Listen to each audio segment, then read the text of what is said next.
Jen Persson is director of the UK civil liberties group Defend Digital Me. She campaigns for safe, fair, and transparent collection of children's data in education. What happens when you start collecting school records is that they're about children, but those records age as the people do. And now we have a record of about a third of the UK population who have been in state education over the last 20 years. So anyone under 47 or so has a national pupil record. And it is de facto becoming a go-to national identity database. It is something that other departments and even the police have started to use as how to find people. And that for me is a really concerning development and something that was foreseen and argued about 20 years ago. And I think any collection of data that is starting should be asking those same questions now about thinking about how they would be down the line. So that's kind of one aspect of what we do is around government, state collected information about children. And then we also look at things like technology that's used in education. So things like biometrics, AI, apps and platforms. Hello, everybody. Welcome to another episode of the Plutopia News Network podcast. I'm John Lebkowski, and I'm here with my colleagues and co-hosts, Scoop Sweeney and Wendy Grossman. And our guest today is Jen Persson, who is an advocate for digital privacy and human rights and is director of the digital privacy organization Defend Digital Me in the UK. She writes about government plans to use personal data from education, health, and other parts of the public sector for purposes beyond our reasonable expectations. Welcome, Jen. How are you doing? Hey, thank you for having me. Very happy to have you here. Yeah, so just as a little bit of background, when I started doing computers and freedom and privacy type stuff in the UK 30 years ago, there was a very active and very energetic campaigner on children's privacy rights called Terry Doughty.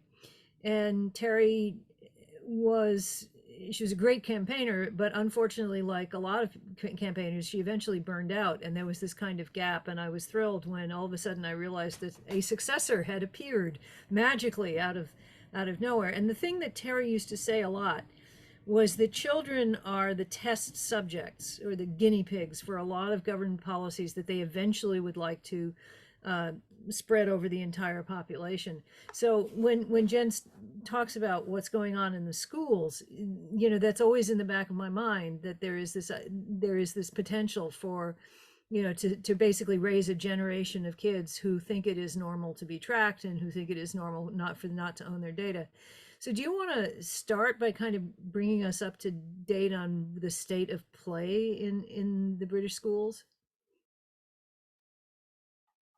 Hey, thanks, Wendy. Well, you're right. I mean, 20 years ago, we were at the position where there was a sort of big push towards collecting children's data from schools, which started to be on a named basis.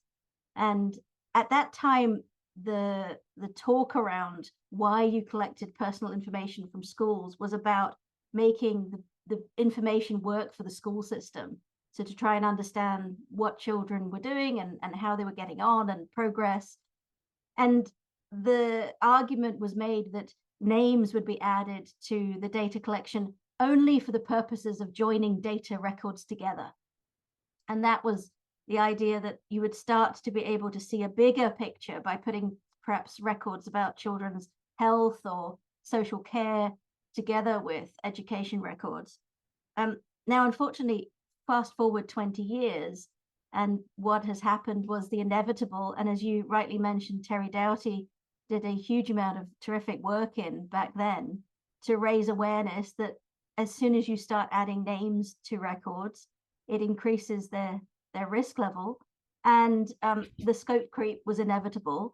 And 20 years later, we see individual records now being used for other things beyond education. And it's not about children's well-being and education, but in fact, the government starting to use those records for punitive reasons, things like immigration enforcement and even using individual records now to try and identify welfare benefit fraud. So what happens when you start collecting school records is that they're about children, but those records age as the people do. And now we have a record of about a third of the UK population who have been in state education over the last 20 years. So anyone under 47 or so has a national pupil record. And it is de facto becoming a go-to national identity database. It is something that other departments and even the police have started to use as how to find people. And that for me is a really concerning development and something that was foreseen and argued about 20 years ago. And I think any collection of data that is starting should be asking those same questions now about thinking about how they would be used down the line. So that's kind of one aspect of what we do is around government, state collected information about children. And then we also look at things like technology that's used in education. So things like biometrics, AI, apps, and platforms. I know that the biometrics have sort of appeared and reappeared numerous times.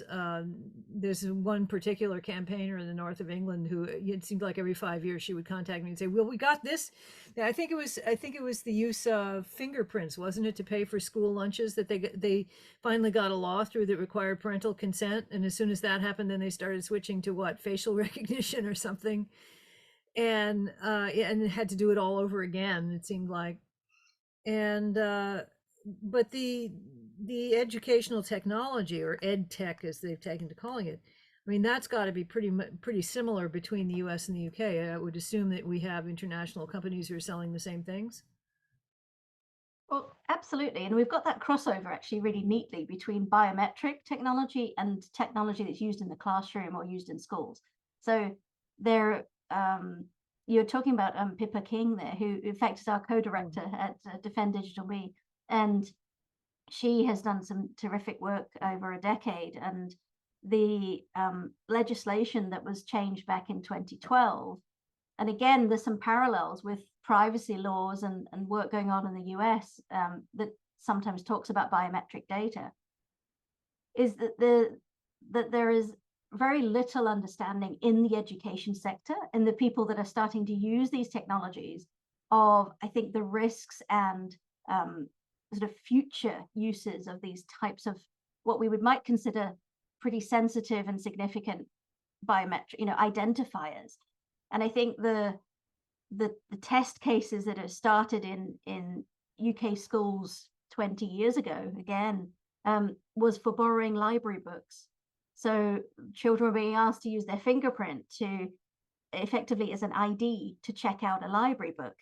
And then the large scale rollout across many UK schools was for cashless payment systems in schools.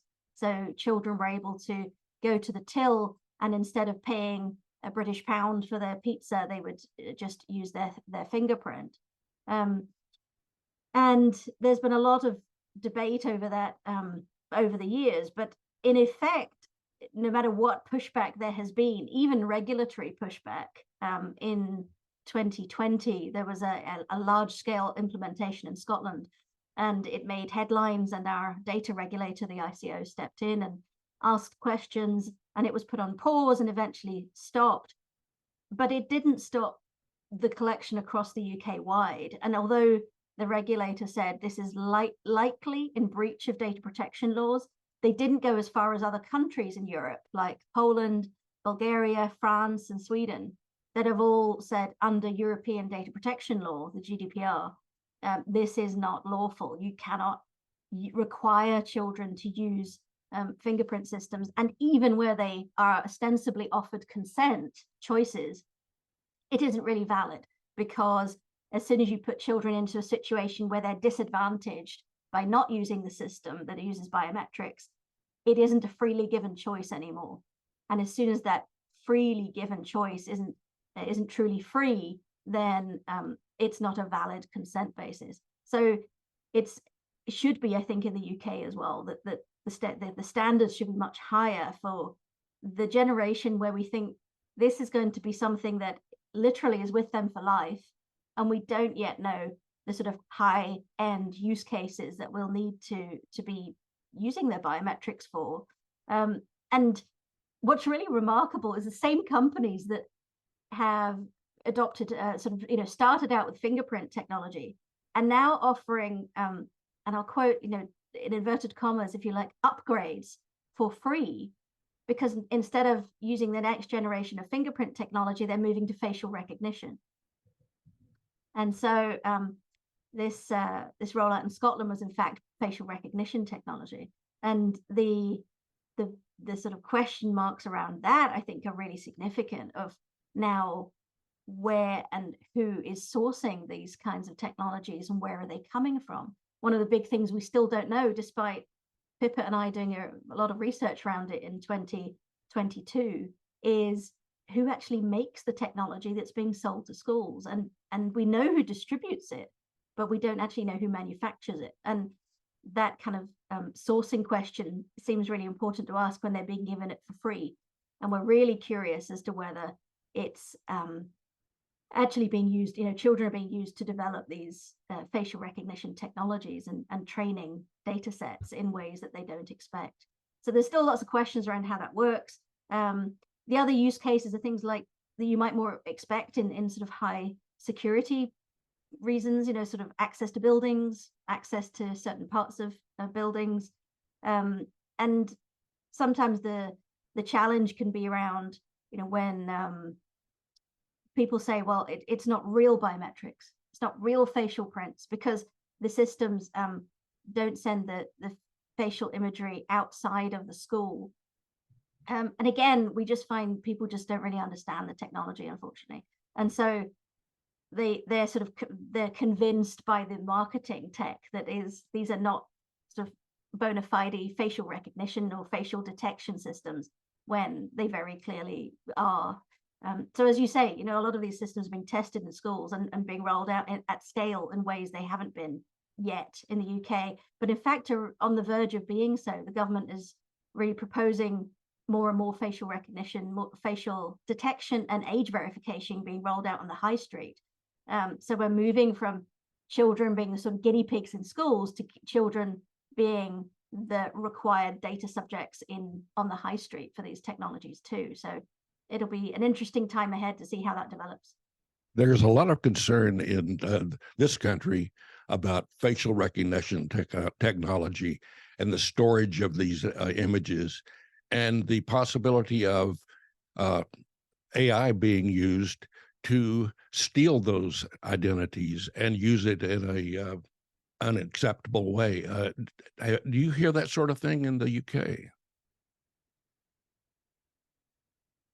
There's clearly a great concern around images in general being scraped from the internet and being misused or manipulated, and whether that's with AI image generation tools or other data set training is something, again, I think people don't talk about a great deal. We've seen a use case in a news story quite recently in Spain, in Europe, where young girls had found that their photographs had been misused and put onto nude pictures of themselves. And that's something that, again, we're trying to raise awareness with schools, that too often schools are still putting out children's photographs onto their own internet pages as school marketing. I think there's definitely in the parts of the conversation, so whether it's policy or in the media or tech media, where people are more alert to the risks of how facial images are being used and misused, and certainly going towards sort of more thinking about how we uphold political fact and free from misinformation and misusing faces to look like people who are public figures saying something that they're not. I think that end of the spectrum of debate gets a lot more coverage at the moment, but there's not a widespread, I think, understanding yet that these risks are very real, and when they happen, I think they are people are starting to understand that if children or young people have their images misused at an early age, it's hard to get it back. It's hard to undo that. And I think we're only just starting to see some people talk about, the actual harms that does at an early age to child development or self-esteem or mental health. And that kind of risk at scale is something I think we've not yet really touched on, but we're certainly, I think, when you're starting to look at things like children's images being scraped and used as AI training data sets for non-consensual images, then I think you're getting into the realm of really, really high risk for people where they find things are misused in ways they don't expect. So it's always one of these challenging conversations, right? It's show me the harm. A lot of people talk about, they say, well, so what? Okay, I understand my photos are out there. They've been out there for a while. What do I do about it now? And it can be quite a tricky conversation with people who are concerned about it. But there's a campaigner at the moment who's been quite vocal around opposition to the COSA bill going through in the States and in Congress right now. And she was as a young girl, as a child, was a child influencer, if you like that description. So her parents had her and her whole life was kind of put online. And she now opposes that and campaigns against that kind of family choice, I guess. And she said, she had no choice over it. She had no consent over it. And her images are all across the internet and all sorts of facts about her life and early life and childhood that she can no longer control. And she campaigns against that. And I think that's the kind of story that might grab people's attention more when they start to see that and understand it. Yeah, there was an early attempt to, I guess, have restrictions or restraints on the internet here in the U.S. It was called the Citizens Decency Act, and it was considered. Well, it was a First Amendment issue. I mean, we have the First Amendment in the USA. We have this idea of free speech, and free speech can include things other than speech, i.e. images. And there was this whole sense that you couldn't really constrain people from putting pretty much anything online. But now that's kind of coming back around, and there's a concern again that that we've gone too far with the internet, and that people are able to do things and show things that they shouldn't be able to. And I just kind of wonder about that. I know it's probably different in the UK. You probably have a different set of laws there. You don't really have a First Amendment, but I just wonder where the balance is between freedom of speech or freedom of representation versus the sense of, like, for instance, protecting children from gross pornographic images, that kind of thing. Just a quick correction. It was the Communications Decency Act, John. I'm sorry. I'm sorry. I got that wrong. Yes. Communications Decency Act, CDA. It's something that's very topical, very timely. I mean, there's lots of legislation going on in different parts of the world, looking at the internet through the lens of child safety. And of course, I think no one disputes the awfulness of some of what happens on the internet. And there are images that are illegal worldwide, genuine, fake, mock, animation in any other form that are unlawful, certainly in the UK, and variations of those laws depending on which part of the world you're in.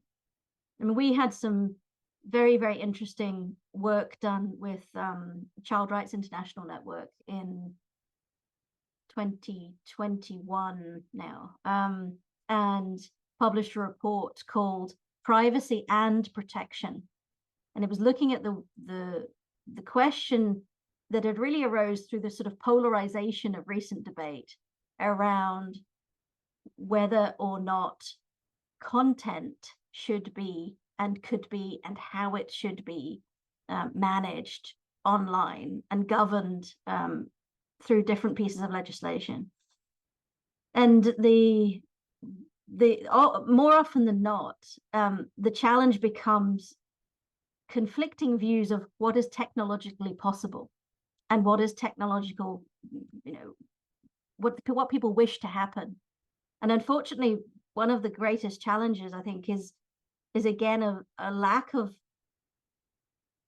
consensus between everybody that has all of the same best interests at heart for why they want children and everyone else to be able to have access to the digital world in ways that they feel can participate fully in.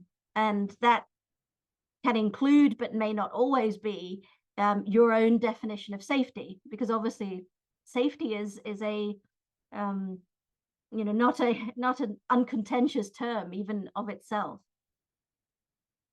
And there are, I think, huge technological changes going on all of the time, and yet at the same time people assume that technology makes everything possible.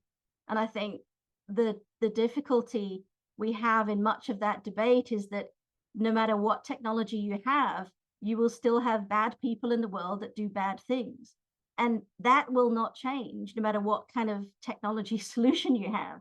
And so unless we are willing to have those debates alongside the technology debate around what it is that actually keeps children safe, I think it's very difficult to have anything but polarized arguments around what should and should not be online, because that becomes a matter of opinion. And obviously there are legislative boundaries on that, but those are shifting at the moment, and they're shifting in ways that I think are actually hugely concerning, not only for everyone in the sort of adult world who understands what's going on, but actually for children. I think there's a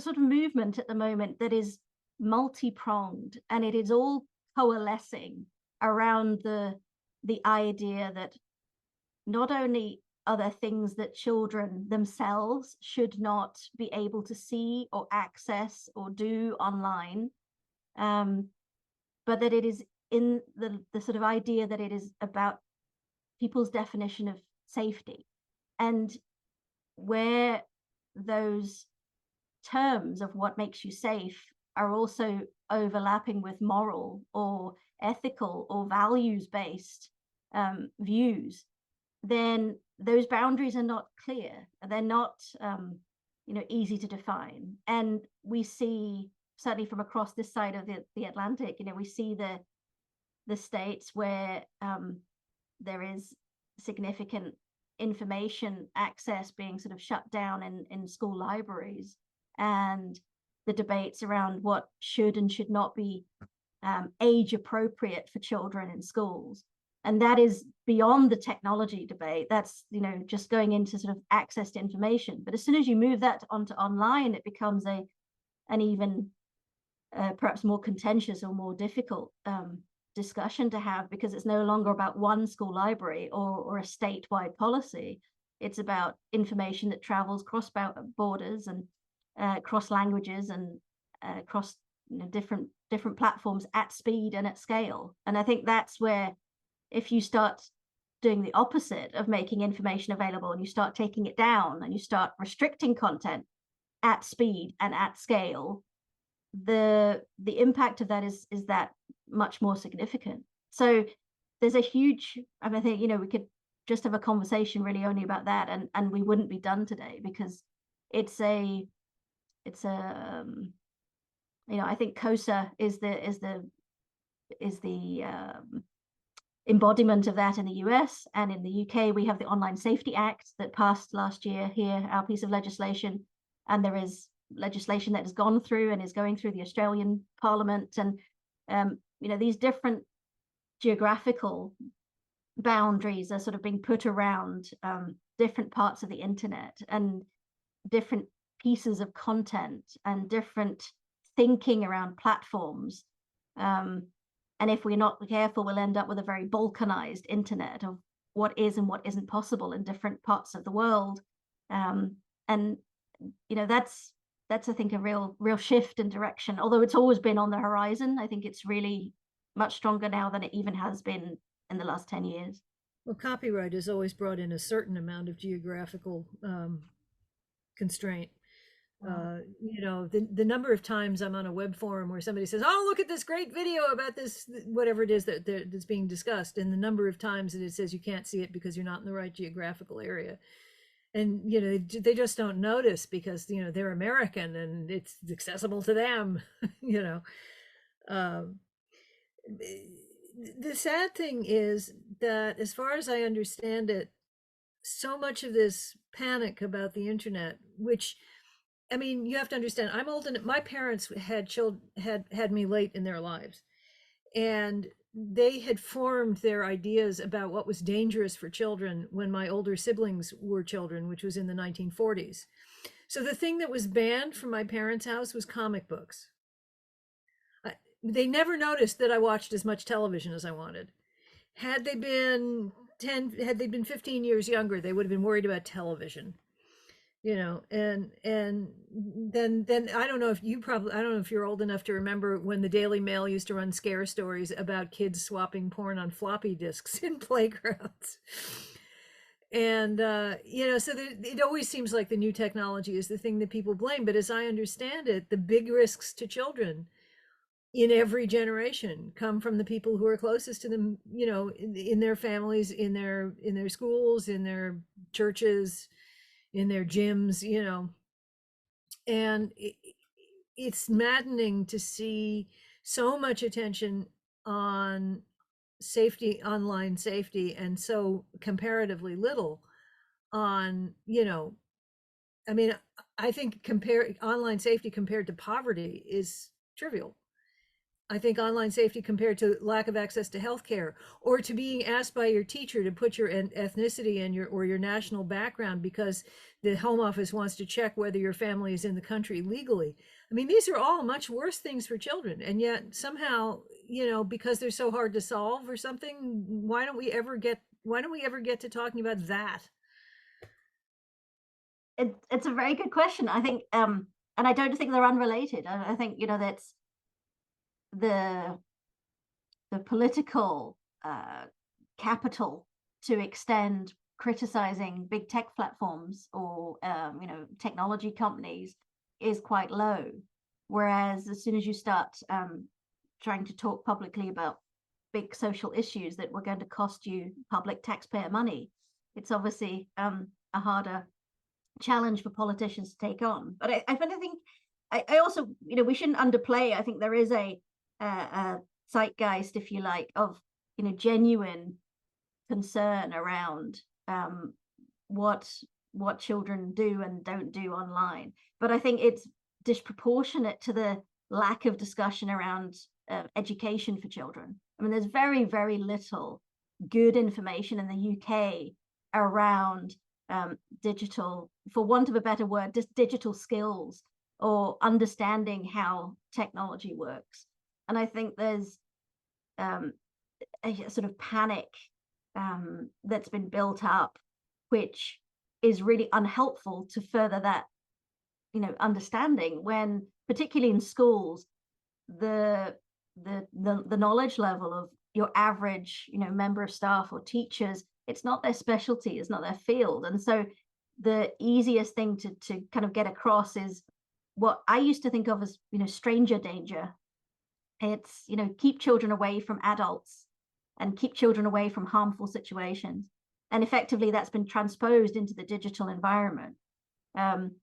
There's a very good, if somewhat academic, piece of work that the UN Convention on the Rights of the Child enabled. So the Professor Sonia Livingston here in the UK worked with others to produce a general comment on the rights of the child in the digital environment. And much of that is very, very well, applied and very well thought out. And it addresses all of these parallel debates around how is it that, children have, their lives are not, online and offline, digital or non-digital. There's just every day. And these things overlap in multiple ways. But what we're seeing right now, for example, the biggest debate right now today is whether or not mobile phones should be made accessible, full smartphones should be accessible to children. And there is apparently, seemingly, serious debate around whether children under 16 should be able to access a mobile phone with all of the apps that would be possible today at all, whether you ban children from having, smartphones with full access to apps, or whether it should be compulsory for under 16s to have mobile phones only with a parental supervision app applied. Yeah, I've been very amused by that. I mean, I think the idea of banning them from schools isn't necessarily a bad idea.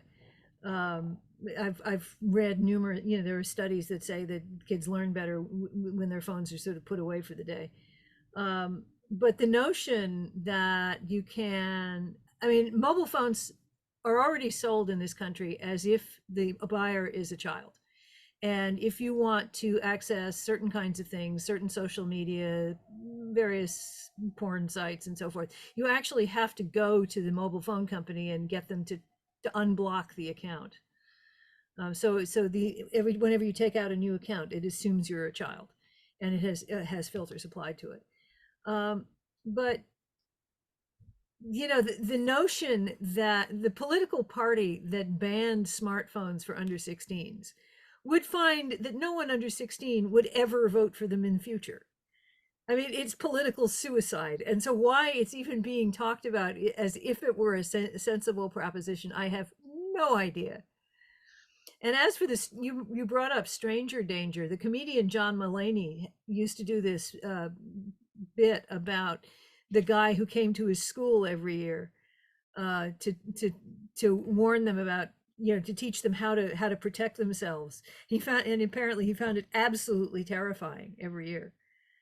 So Yeah, but so one thing that's I think an interesting overlap between the US and the UK, if we're talking about these types of phones and what goes on children's phones and schools, is work that the Center for Democracy and Technology did in the last couple of years. They did a couple of reports around the school surveillance and monitoring and filtering technology. And John, you mentioned the First Amendment. One of the companies that is commonplace in UK schools for monitoring everything that children send, see, share, or do, any sort of content that they have on a screen in school, or any device that is being monitored by the school 24/7, 365 days a year, whether they're in school or not.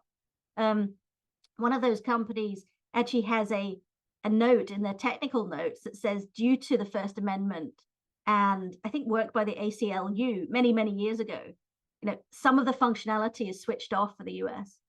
So it's clearly more intrusive and more restrictive for some children in the US than it is for the UK. But I find you're talking I actually have a funny story about those blockers, that they were using at the library here, specifically in Austin. One of those apps that would restrict what people could see.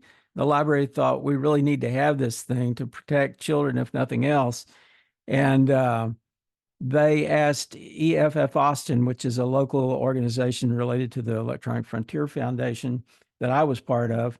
They asked us to come in and evaluate those applications and see if we had any guidance or advice for them, from a civil liberties perspective. And the first thing that we discovered was that the application that was loaded on the library's computers blocked the library's website, which I thought was very amusing. Absolutely. Well, and quite, and I think those are the same tools that have been expanded and exported here. I mean, so we have a couple of homegrown UK based, but a number of them are US based or now have been bought out by conglomerates in different parts of the world. And those to me are genuinely quite scary. I mean, there are things that to my mind have absolutely nothing to do with education and that should not be somehow, seen as the realm of education. And one of those is really out of hours activity. I mean, I still strongly believe in, schools have, yes, a pastoral role, and they have an incredibly significant role in communities, both in the US and the UK. But there are the aspects of children's lives which are to do with their family life, and they're to do with their parents, and that's their jurisdiction and should be overseen by parents. And there are aspects of their lives which are private and personal. And Dana Boyd did some terrific research many years ago, and still speaks about it in how those boundaries of what should be personal and private to children changes as they grow and age, and change not necessarily with age but with capacity.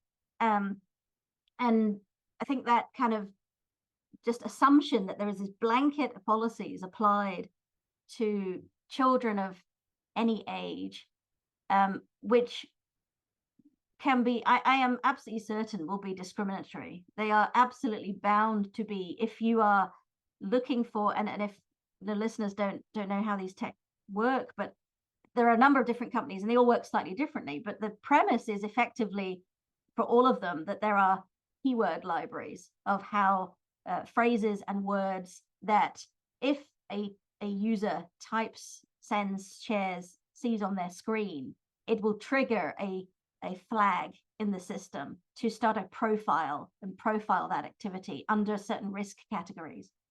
And if you are looking for things that are looking at words that might be gang related, to my mind, you are already discriminating what types of language and what types of colloquialisms and words will be being used between different parts of your community. And then to add to that, if you start to monitor only in 2 languages, for example, English and Arabic, as one of the leading companies does, you are by definition being discriminatory in how you approach these search criteria.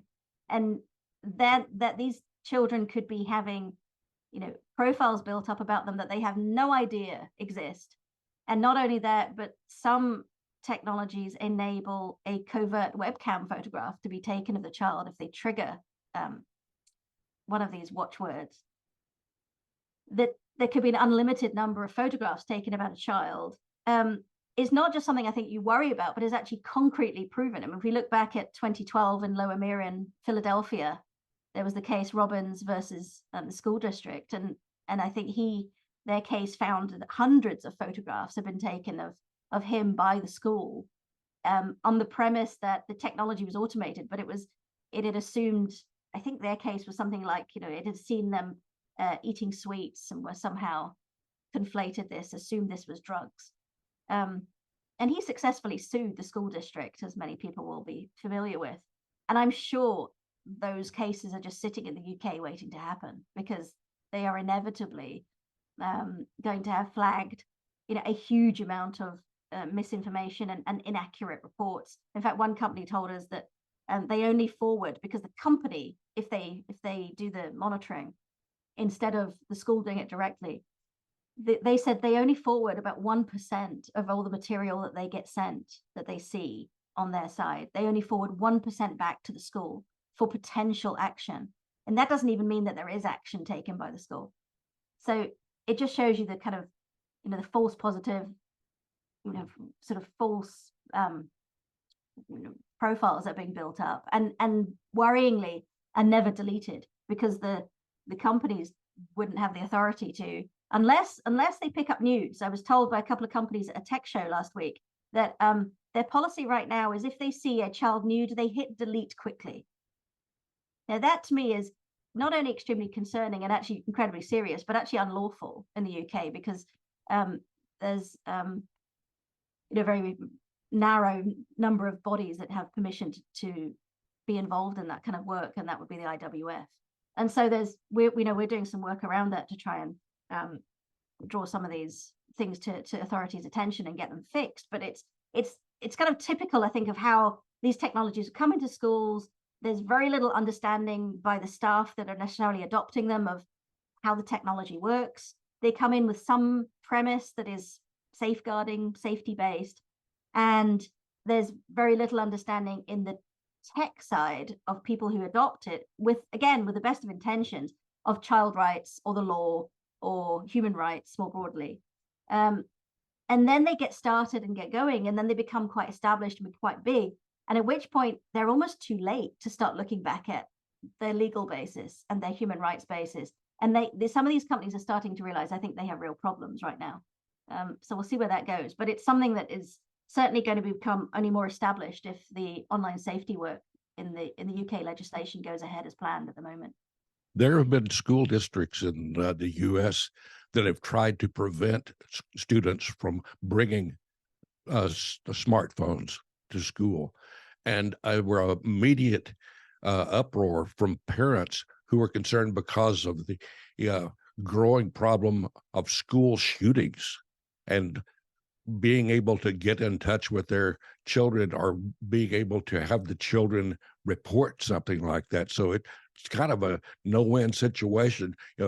They want the educational environment to be somewhat free from the influence of the phones, but the parents want the safety of their children to be foremost. So it's kind of a catch-22. Do you have that kind of concern in the UK about? We don't have school shootings. Well, safety in general.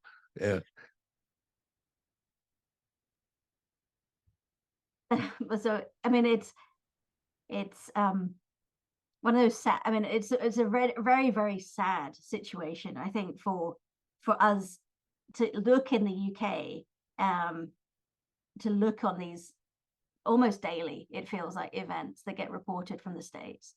And you can, it's completely empathize. I could never imagine how awful it must be, as a child, to have been in that situation, and then to have to deal with that aftermath of that. And you see the I think enormous personal courage and gravitas and articulate way that a lot of teenagers actually deal with that, by coming out as anti-school shooting campaigners in later, and they've got together and they try and change politicians' views, but ultimately, I mean, Wendy's right. I mean, it's not guns that will keep you safe. It's not having guns, and it's not phones that will keep you safe. It's not having guns brought into school. I mean, and it's we had a terrible incident when I was, when was Dunblane, Wendy? I've forgotten the date now, but it was a good 30. I'm not sure, but Andy Murray, who is approaching 40, was one of the kids in the Dunblane school on that day, and he was about 10, I think. I'm thinking 30 probably years about 30 years ago. Yeah. So there was a village school in Scotland that had a gunman, and a number of children lost their lives, and teacher. But at that point, that was a clear, a decisive point in UK politics that banned, guns that were of that kind. Now, it doesn't mean that we don't have any guns in the UK, but it is a very different approach to how it's licensed and who can permit it, be permitted to carry. 1996. It was in 1996. Right. So 25 years ago. Yeah. And it's one of the big case arguments made, right, for increasing not only arguments about school safety in terms of being able to get in touch with children, but in terms of just what comes into school in the name of safety. So things like knife gates, and gates for metal detectors, facial recognition, facial detection cameras that are always on in US schools, I think, increasingly. And yet it is not something that prevents a school shooting. I mean, it's incredibly tragic, and I can really understand the sort of knee-jerk response to something must be done. But unfortunately, those things are generally well researched as not having the effect that people hope they will. And the trouble is, once they become established, it's very hard to take them out, because people then become fearful, I think, of, well, what if? And if I'm the person that says we're not going to use this technology anymore, and something happens, what if? Will it be my fault? And I think to have grown up sort of conversations about that is really, really difficult when it's such an emotive topic as well. It's a really hard one, but we don't have it in the UK the same way. And it's this question of school, though, phones, getting to and from school is still seen as a safety risk, and children and parents want to have phones, but again, there's a lot of questions around, I think, parental apps and parental supervision, overstepping that boundary. And one of the conversations I like to have with parents as my oldest reaches the end of her teens is, when do you switch it off? If you have a parental tracking app that always knows where your child is, at what age do you switch it off? And some of them are going up to university next year, and the parents are saying, well, I definitely want to know where they are then. So it's a question. What are they going to do? I mean, if your kid is 400 miles away at university, what are you going to do if they decide to spend the night at a friend's house? I mean, And even then, I mean, the worst case scenarios, rather than the sort of nice middle class, the mums that might worry where their daughters are at midnight, is if children really are at risk, and they're perhaps children who don't have parents and families looking out for them, and they are at risk of grooming, as we call it in here, adults taking advantage of children who perhaps, as Wendy was talking about earlier, poverty is a massive social problem here in the UK. 1 in 4 children meet the criteria for being in poverty in the UK. And where you have children who are made more vulnerable to financial incentives, and you have no safeguard around them in terms of family members, the idea that somehow parental apps on a phone will keep them safe, when somebody who really wants to exploit them will just give them another phone, which might be a much more inviting phone to have, just seems a sort of fruitless argument, I think. And so, yeah, I think child safety and phones is going to be something that isn't going to go away as debate, but it's not, to my mind, it conflates lots of different things, which really are more about people's parents' concerns and worries and failures, and the failures of systems to really support children, from their mental health to child poverty to youth services to what is it that children are able to do and feel they have the sort of environment that promotes their full development and their flourishing into adulthood in ways that encourage them to think about safety and security in ways that are mature, I think is something we haven't got yet. It's kind of going in the wrong direction. I actually do think that one of the keys of this is middle class fears.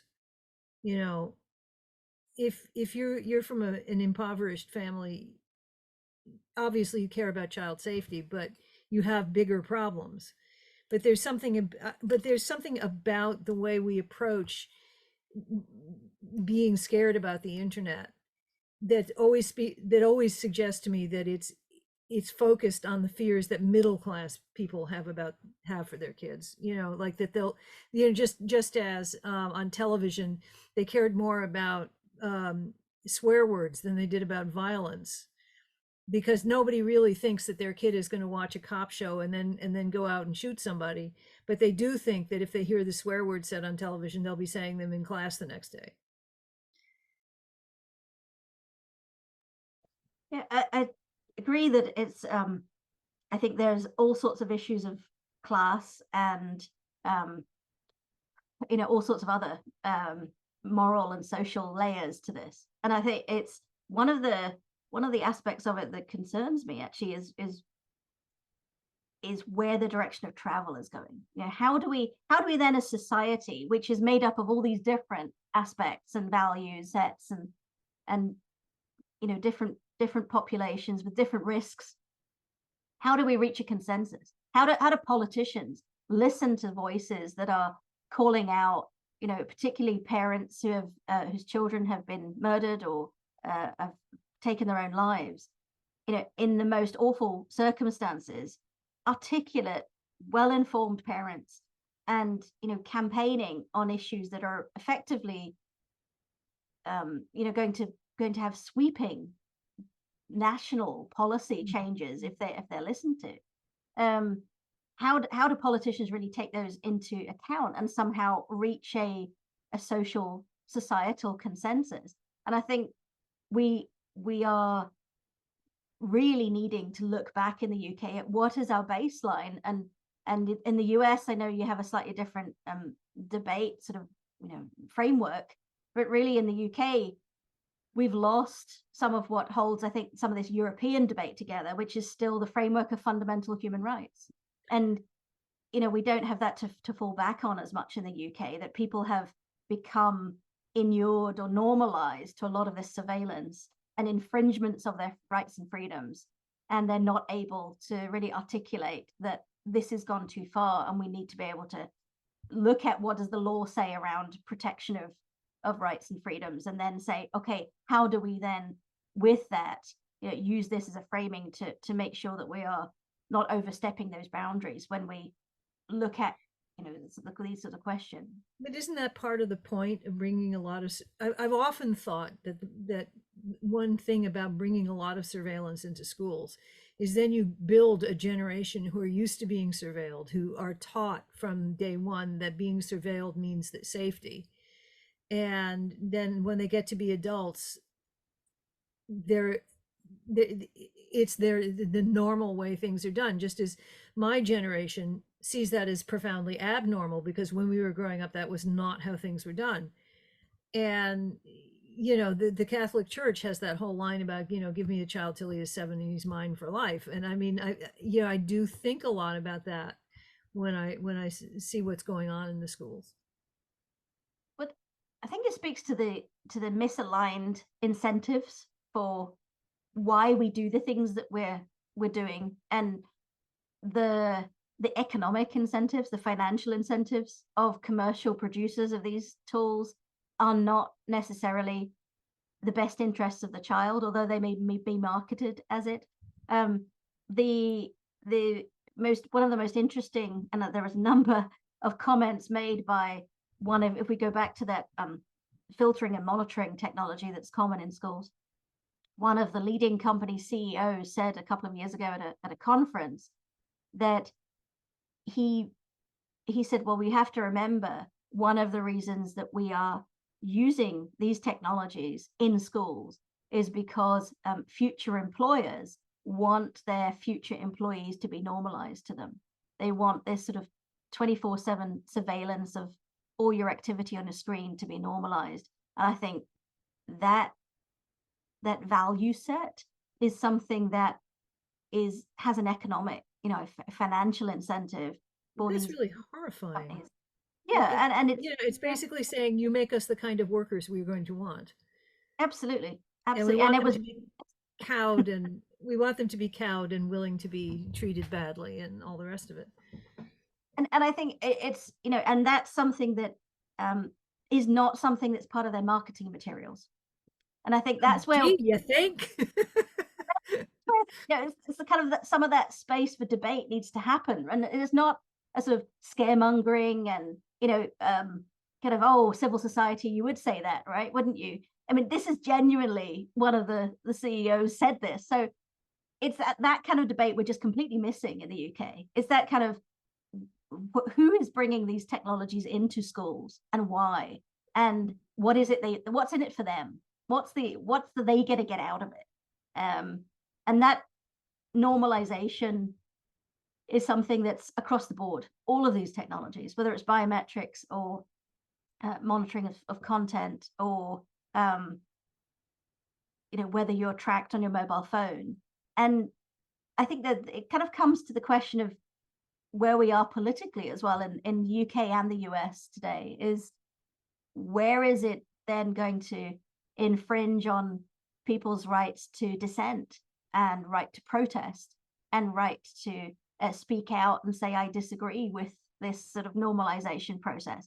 And children at the moment are that market that are unable to do that in ways that they're able to perhaps they found able to, and perhaps along the climate environment protests, they found channels to voice their opinion. But around surveillance, that those kind of topics aren't yet part of that mainstream debate of protest. And I think that's something we probably will see, but only once children become more aware of it, because a lot of this stuff is quite covert still. Well, and often when the case is made for gathering data, there's some reasonable case that's made. But once you've gathered the data, there are other uses, that are potential for it and that are tempting. And we have to have an opposition. And the opposition is only acknowledged through the kind of debate that you're talking about, I think. And I haven't figured out, it's becoming tougher to do that now because the political environment is very polarized, and some of the voices in that environment are so loud, it's hard to be heard over them. Are you having that experience in the UK too? Certainly. And I said, so Defend Digital Me I started out on a volunteer basis 10 years ago. And at that time, we also found it was easier to get funding. For example, there was there were a sort of a broader church of, non-church, but broader set of organizations that would fund civil society and give that sort of breadth of voice from all the political spectrum. People that champion civil liberties are from across all of the political right to left, for want of a better description, spectrum. And that has really, really changed in the last decade. It's now incredibly, much harder to reach funding, particularly post-pandemic, in the effects of the pandemic, where a lot of organizations, both domestic and internationally, have become more focused on what they call grassroots community support, really trying to go to where people are and say, what are the issues that affect you most? And again, because of many of these societal and poverty-based challenges, there's only so much money in the pot, and the kinds of organizations that support particularly youth work are often not supporting digital work. So certainly we find it very, very difficult to get heard. And I think the other area that's challenging is media work. It's something that, especially when you sit between education and digital sectors, if you like, the media has become somewhat polarized, either or. It's quite sectoral, it's quite functional in the UK. And the press that maybe addresses education issues aren't usually those that address tech issues. And those that address tech more rarely, not always, but more rarely talk about it in education. And so trying to get news out amongst all of these other significant world issues and societal issues is really, really a challenge. So there's an interesting point too. You talk about, there are some people who are, I guess you would say, they have a more authoritarian sensibility, and then there's some people who are arguing strongly for rights. But then there's this whole other set of people who are just interested in making money, commercial interests. I mean, you've already mentioned this. And commercial interests don't necessarily care one way or the other. Their concern is what's going to put money in their pocket. And if something that abrogates rights puts money in their pocket, then they're going to be okay with it, right?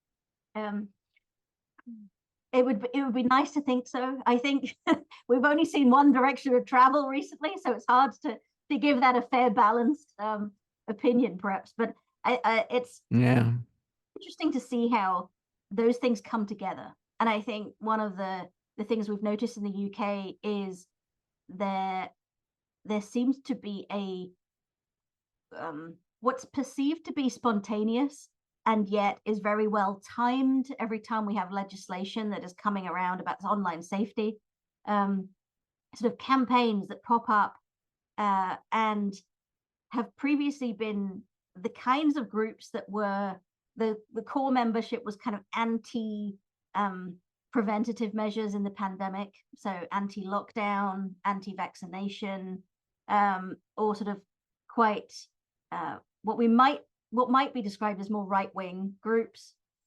And suddenly they're sort of quite vociferous about these kinds of issues, banning mobile phones in schools. And we certainly see those interests kind of overlapping with quite often sort of quite vociferous views from certain church groups. So a kind of what might be described, from a broadly sort of slightly sort of the evangelical or sort of more extreme Christian views. And this is not to say any of this is right or wrong, but it's just what we've noticed, that a lot of this then ties into the sort of anti-LGBTQ rights-based campaigning and the sort of calls for lockdown of library books and access to information and so on. I think that sort of Venn diagram of where does the money come from, who's funding those groups, economic interests, both commercial and political, and the sort of who's then getting involved, the stakeholders that are seen to be sort of parental groups or somehow grassroots campaigns. There's a gap there, and I think in understanding that, certainly in some of the media, it's and the model that we've unfortunately moved to perhaps in current media world is not conducive to slow, thorough, well-researched news journalism in the way that we might have seen perhaps 20 years ago. I mean, it's and it's now very quick to sort of pick up social media stories and then run with those as some sort of news basis. And I'd love to see more sort of in-depth coverage or understanding of how these things are tying together, both politically, socially, economically, and where those kind of values-based discussions are coming into the technology scene from different angles and from different political parts of the political spectrum, but all kind of moving towards slightly more I would say control-based mechanisms. And what that's going to mean, I think, for children is going to be really there's going to, I think, there'll be a really sudden shift in the next 10 years if we don't manage to put some of the brakes in some of these technologies quite soon.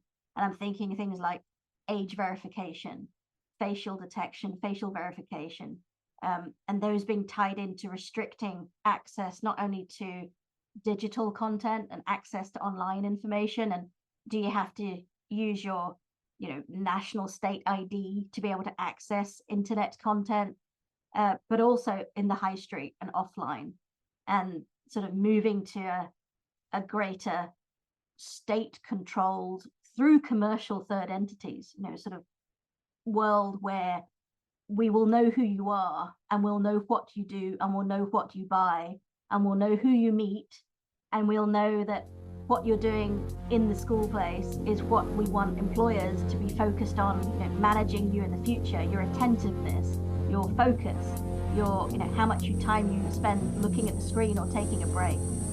And those things are going to start to conflate, I think, and overlap much more in the next sort of 5 to 10 years. And it's going to be a very different, I think, sort of next decade for the children who are kind of, are teenagers now and become sort of the next piece of, both voters and workplace, mainstream, and, where more people are working from home and are not necessarily office-based, those kind of controls are going to be advocated more and more.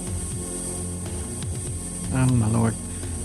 Well, we have come to the end of our hour, and now you've got me so worried. I think I'm going to go read 1984 again. But thank you so much, Jen. You can stay in touch with Plutopia at plutopia.io. On Facebook, look for @Plutopia News. On Twitter, it's @Plutopia. This is the Plutopia News Network, 20 minutes into the future.